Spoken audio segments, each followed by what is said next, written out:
Assalamu alaikum. Dear students, now I am going to conclude this poem.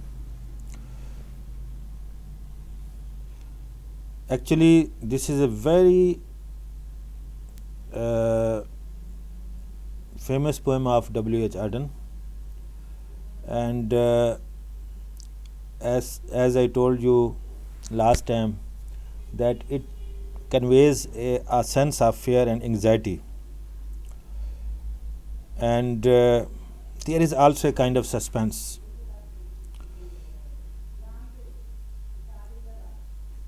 The reader of the poem actually seems waiting کہ what happens the next کہ کیا ہونے والا ہے. And there is a beautiful repetition of the words that not only creates anxiety but also consistently reminds the reader that the soldiers are marching throughout the poem as the repetition sounds rhythmic just as marching does. Throughout the poem, the husband is sincere to his wife, but when the soldiers start running towards their house, he deserts her. آخر میں وہ آ کے اس کو چھوڑ دیتا ہے اپنی wife کو جب سولجر ان کا جو ہے لاک گھر کا توڑتے ہیں، گیٹ توڑتے ہیں. The fact that he responds to her, I do love you but I must leave now, shows that he actually didn't love her, but as human nature is, when it comes down to saving your life, no one means anything anymore. It all boils down to one thing: saving yourself. Oh, what is that sound? Begins with the wife inquiring about the marching of the soldiers, which so thrills the ear, and concludes with her scared for her life as the army is so close now she can see their boots and their eyes burning with rage. Oh, what is that sound? Gives the reader a first-hand experience of how something may seem like another thing from far, but when examined closely it is entirely different.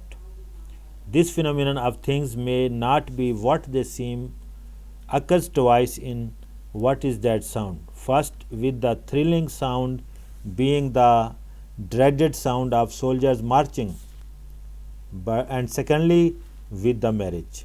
The husband and wife spoke to each other endearingly throughout the poem, so it seemed like there was much love between the two.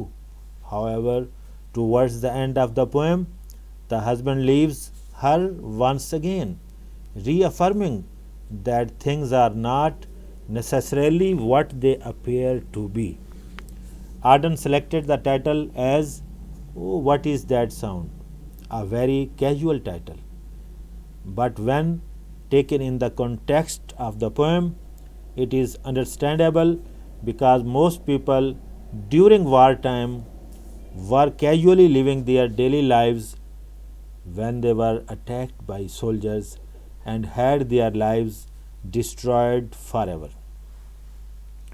As well as this, it is deliberately archaic, which makes it hard for the reader to distinguish when Auden is referring to with this poem about war. From doing this, it provides a universal message towards war that it is not dependent on time, but in fact produces the same devastating effects regardless of when war takes place.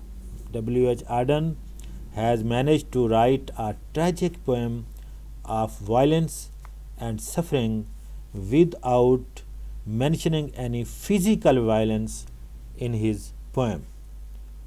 Oh, what is that sound?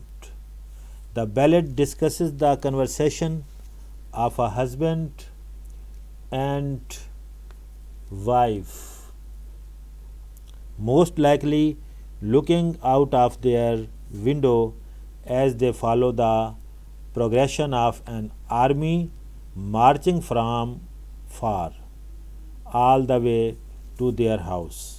کہ بہت دور سے پہلے وہ آواز سنتے ہیں army کی مارچ کرنے کی، لیکن پھر وہ ان کے قریب آ جاتے ہیں، اور وہ جو گفتگو ان ہسبینڈ اور وائف کے درمیان ہو رہی ہوتی ہے بہت ایک اچھے انداز میں، لیکن اینڈ میں آ کے جو ہے وہ بالکل ماحول بدل جاتا ہے. جب خطرہ بالکل سامنے آ جاتا ہے، انہیں لگتا ہے کہ دے آر انڈر اٹیک، دین جو ہے ہسبینڈ جو ہے وہ چھوڑ جاتا ہے اپنی وائف کو. Arden uses repetition to instill fear and bring to life the marching of the soldiers. Towards the end of the poem, the husband deserts his wife out of fear of the soldiers, and this exemplifies the second most important theme apart from the war that Arden is addressing, which is the concept of human nature. Two individuals can love one another, but when it comes to life or death situation, we nearly always choose ourselves. کہ جب ایک choice آ جاتی ہے life اور death کے درمیان، تو پھر جو ہے ایک ہیومن نیچر ہے کہ انسان جو ہے وہ اپنے لیے صرف سوچتا ہے، اور وہ اپنے لیے زہر ہے، لائف کا، زندگی کا انتخاب کرتا ہے. دیٹ از وائی کہ یہ سچویشن جو ہے آخر میں آ کے چینج ہو جاتی ہے، اور ہسبینڈ جو ہے وہ تمام اپنے جو ووز ہیں ان کو چھوڑ کے، ان کو نظر انداز کر کے جو ہے وہ اپنی وائف کو چھوڑ جاتا ہے ٹو سیو ہز لائف. تو یہ اس نظم کے حوالے سے ہے. تو اس پہ آپ کوئی آپ کو ڈاؤٹ ہو، کوئی کویسچن ہو، تو وہ میں نے آپ کو نمبر دیا ہے واٹس ایپ کا، آپ اس میں سوال کویسچن کر سکتے ہیں تاکہ آپ کے ذہن میں کوئی ڈاؤٹ نہ رہے اور تمام چیزیں اس نظم کے حوالے سے بھی کلیئر ہو جائیں، اور تاکہ آپ اس کو کریٹیکلی انالائز کر سکیں. تو نیکسٹ ہم کوشش کریں گے ایک اور پوئم ہے وہ سٹارٹ کریں گے، ملٹن کی مشہور نظم آن ہز بلائنڈنس، اس کو سٹارٹ کرنے کی کوشش کریں گے.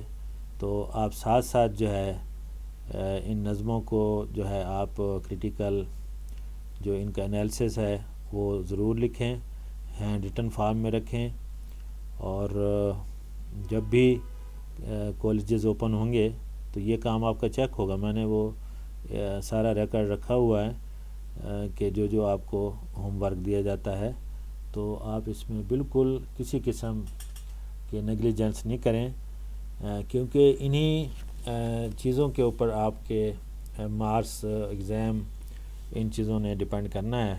تو یہ آپ کے لیے بہت اہم ہے. کوئی بھی کویسچن ہوتا ہے آپ وہ پوچھیں اور اپنا مائنڈ کلیئر کریں، اور جو بھی اویلیبل آپ کے پاس سورسز ہیں ادھر سے بھی آپ ہیلپ لیں، اور جو گائیڈ لائن دی جا رہی ہے اس پہ بھی آپ غور کیجئے، اور اپنا جو کام ہے وہ بخوبی سر انجام دیں. اس کو سیریس لیں اور اس پہ غور و فکر کریں، اور کام جو ہے ساتھ ساتھ کریں، کام کو پینڈنگ نہیں کرنا اور نان سیریس نہیں رہنا. سیریس اس کو لینا ہے آپ نے، کیونکہ اسی پہ آپ کے جو میڈز ہے اس کا انحصار ہے، اور آپ کے جو مارکس اور آپ کے جو سارا مطلب ایجوکیشن کا انحصار ہے. تو آپ نے اچھی طرح ان چیزوں کو سمجھنے کی جو ہے وہ کوشش کرنی ہے. Thank you so much.